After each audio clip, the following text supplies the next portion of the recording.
What's happening, guys? Welcome back to the channel. For today's video, we're going to be ranking from worst to best the entire first wave of 2023 Transformers Studio Series figures, which just so happen to be completely Rise of the Beast related. We've got a massive summer blockbuster on our hands this year, and Hasbro are kicking things off beastly by giving us a pretty good chunk of the Terracon, Autobot and Maximal cast just in the first wave alone. So it makes me super excited to see as to who potentially we could round 2023 off with. You know, I'm hoping pretty much all of the characters that we see in the upcoming movie, but it's been such a solid wave, and with so many Transformers coming out nowadays, I thought I'd give you guys this ranking, and hopefully it helps you out to prioritize as to which ones to pick up. And I'd love to get your own personal rankings down in the comment section below. Do you guys agree with my ranking, or are there some that you guys favor over the others? So of course, as these ranking videos go, we're going to start off with the worst, and in my opinion, it has got to be Core Class RC. Now, I'm sure you guys all knew this was coming. You know, it's pretty inevitable that she would be ranked so lowly, and to be honest with you, it's not a bad figure by any stretch of the imagination. As far as a Core Class figure goes, I actually think it's pretty solid. You know, decent robot mode, wicked bike mode, solid transformation, paint and articulation, but this is one of the rare cases where I wish Hasbro hadn't stuck to that whole movie accuracy scaling thing, because the design is pretty complex, and to basically shrink that and smack it into a $12 budget Core Class, there's always going to be compromises, and unfortunately there are quite a few in the bot mode. So first of all, the windscreen, you know, it's not the best. It's basically this big massive chunk of butt kibble. At least RC's got some cake, I guess, but I do just wish that with a deluxe class, you know, maybe they could have actually packed that into the chest, much like we saw in the movie. But other than that, you know, it's still quite a fun and enjoyable figure, but one that I still think definitely needs an update, hopefully in the near future. And talking of figures which aren't necessarily bad, here we have the next entry, which is the Deluxe Class Maximal Airazor. Now, I know some of you guys may be thinking you are absolutely crazy to put this under the likes of, say, Core Class Freezer, and I'm going to get into my reasoning as to why in just a second, but in terms of the painting and the sculpting of the robot and the beast mode, it looks sick, and the plastic quality across the board for most of these Rise of the Beast figures I think is pretty solid. The only reason why she is ranked slightly lower is because if you so happen to have picked up the Kingdom Airazor, the transformation is identical, so you're not really getting a new experience as far as that's concerned. And I guess if something's not broken, why fix it? But if you are given the option between this figure and, say, the likes of Leader Class Scourge or maybe Battletrap, etc., you're getting a brand new experience by transforming something which, let's be real, has a complete original conversion, whereas this one, if you own the original Kingdom version, you'd basically be able to transform with no problemo at all. But it's still a really nice figure, nicely painted, like I said, and if you're collecting the Maximals from the upcoming movie, then this is one to have. But yeah, I just wish maybe they could have done a few neat tricks to make the transformation just a little bit different when in comparison to her Beast Wars predecessor.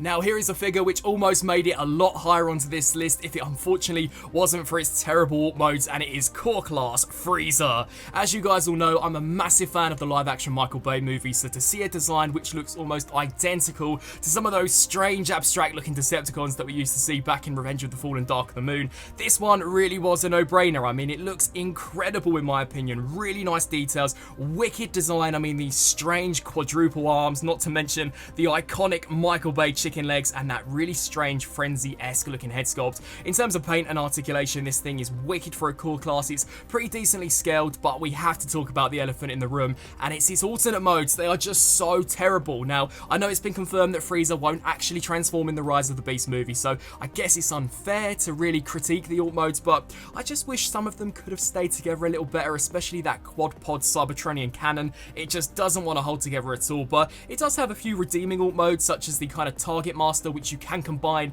with Terracon Leader Class Scourge, which I thought was pretty sick. And personally, I just cannot wait to see this guy in the movie. I think it's going to be such a cool, kind of quirky looking character, and in action figure form, it is one of the coolest live action movie Core Classes that I think we've seen to date. So for $12, quite honestly, you cannot go wrong at all. And now we start to get stuck into some of the big name characters, and we're roughly halfway through this list, and the next couple of entries were super hard to determine as to which one should go above who, but I'm going to give this halfway spot, I think, to Voyager Class Battletrap, you know, a brand new character to make his debut in the live action movies this year, and one which I cannot wait to see. In terms of a robot mode, I mean, he looks so awesome. It's great to see them kind of return to form with what we've become familiar with in those first 3 Michael Bay movies, where the Decepticons and the Autobots actually had their vehicle mode pieces present on the robot mode, and you can see a lot of that evident here in Battletrap. So I'm really excited to see him actually transform in the movie. My only issues with this actual figure in his robot mode would be that he kind of has a fiddly nature to him just when you're posing. You know, the backpack unfortunately doesn't like to stay tabbed in all that well, and we have to talk about the massive undercarriage arm kibble that he has. I'm certain there was a better way for them to have maybe stowed them away in the back, or had them, you know, perhaps compress or detach into handheld weapons. I just think they could have given us the option to remove them. But other than that, the robot mode, surprisingly for a first time round figure, looks to be very accurate to how he would appear in the movie. The transformation, unlike Airazor, is original, unique and distinctive,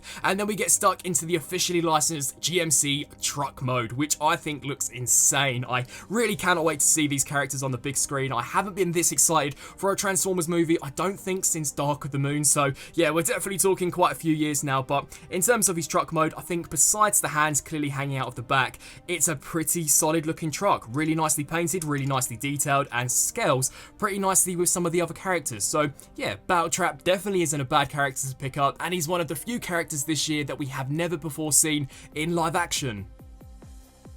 Now we jump into the third spot, which I know undoubtedly will be very controversial. I had to give this to Terracon Leader Class Scourge, you know, the new big bad for the upcoming Rise of the Beast movie, and the reason why he took third spot and, you know, not runner-up or first place was simply due to his price tag. You know, this is a leader class, and especially this year, leader class pricing has gone through the roof. It's astronomical, and he is a relatively small leader in terms of just how much mass and how much plastic is here when compared to some of the others. So if you were given the option between this guy and, say, the Studio Series Fallen or any of those Dinobots, I would choose them over this because I don't think you get as much bang for your buck. But with that being said, the detail in the robot mode is wicked. You know, I think the articulation on this guy is definitely one of the biggest selling points. I've been able to get him into so many poses, and, you know, undoubtedly because he is the big bad of the movie, I think that's one of the reasons why Hasbro perhaps packaged him in that leader class price point. You know, he's undoubtedly going to sell better than if they were to perhaps, you know, give that leader class treatment to, say, the likes of Battletrap or Cheetor. But in terms of transformation, I thought the entire upper half of the body was definitely what you would expect from a leader,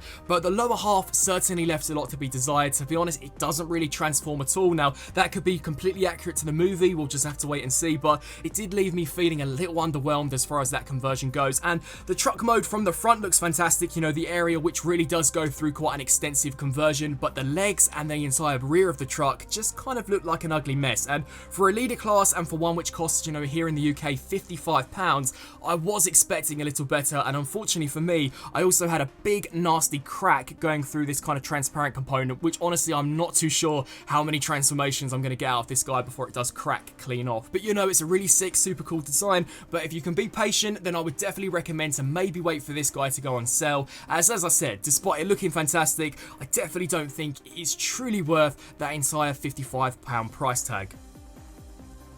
And leaping into the runner-up spot has to go to Voyager class Cheetor. Another pretty controversial pick, I would imagine, but one that I'm pretty happy with. And to be fair, I'm quite undetermined as to whether or not I should have put this guy maybe as the top spot, because I think the best way to summarize him is fun. I've just had so much fun with this guy ever since I got him. In terms of robot mode, I mean, the articulation is wicked. I think the javelin accessories he comes with are superb. The paint apps are not too bad, and the design wasn't one that I was too keen on when it was first unveiled, but I've definitely warmed up to it to the point where I cannot wait to see this guy hopefully in the next trailer that comes out. In terms of transformation, it's original, it's unique, you know, finally a Cheetor which doesn't transform like the vast majority of the ones we've seen in recent years, and then we get into the big beastly Cheetor alt mode, and it looks really cool. You know, I don't have too many issues with it. I'm not the biggest fan of the hands kind of hanging out of the front, but for a Voyager, you know, it's not too bad. The articulation is surprisingly pretty decent, especially if you detach the shoulders from the neck, and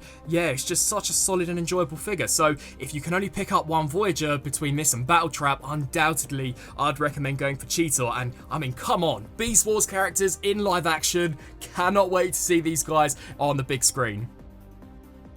which leaves only one, and I guess that means that taking the #1 spot of being my personal favourite figure out of the first wave of 2023 Studio Series figures has to go to number 100 himself, Rise of the Beast Deluxe Class Bumblebee.